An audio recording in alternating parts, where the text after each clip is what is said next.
আসসালামু আলাইকুম। নতুন আরেকটি ভিডিও নিয়ে আমি চলে আসছি বর্নিস কুকিং কর্নার থেকে। আজকে আমি রান্না করব মাছের ডিমের ভাজি। আমি চুলাইতে কড়াই বসিয়ে দিয়েছি। কড়াই গরম হয়ে গেলে তার মধ্যে তেল দিয়ে দিব।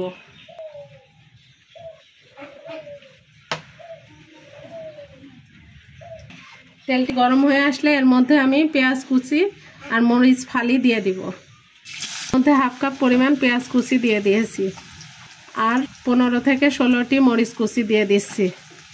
পেঁয়াজ আর মরিচগুলো ভালোভাবে নেড়ে ভেজে নিতে হবে।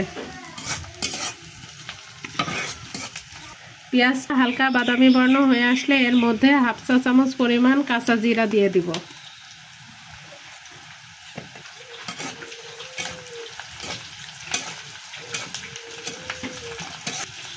কাঁচা জিরাটা দেওয়ার পরে আরেকটু ভালো করে ভেজে নিতে হবে। পেঁয়াজ, জিরা, মরিচ এমন ভাজা ভাজা হয়ে আসলে এর মধ্যে কুচানো আলু দিয়ে দিব। কুচানো আলু দিয়ে ভালো করে নাড়তে হবে। এবার এর মধ্যে 1 চা চামচ পরিমাণ হলুদ গুঁড়া দিয়ে দিব।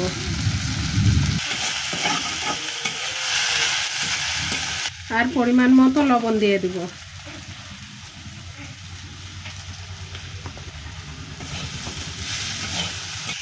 হালকা নরম করার জন্য এর মধ্যে আমি অল্প সামান্য পানি অ্যাড করব।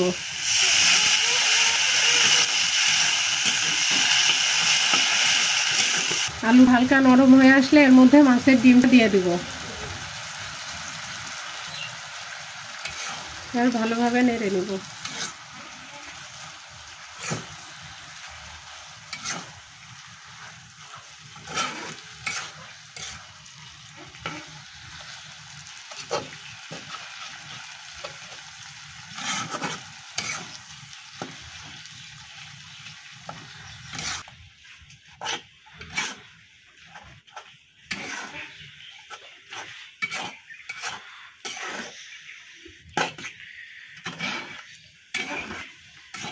ডিম অনবরত নেড়ে নেড়ে ঝুরঝুরে করে নিতে হবে।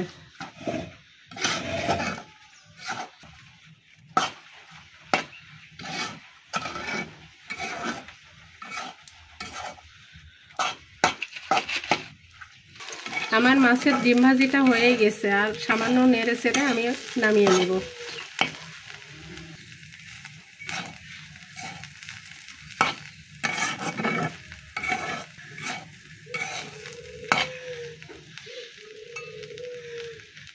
এবার আমি ডিম ভাজিটি নামিয়ে নেব। এই দেখুন আমার মাছের ডিম ভাজিটি এমন হয়েছে। আপনাদের যদি ভালো লেগে থাকে অবশ্যই একটা লাইক, কমেন্ট এবং শেয়ার করবেন এবং আমার চ্যানেলটি সাবস্ক্রাইব করে দিবেন। আজকে এ পর্যন্তই। আল্লাহ হাফেজ।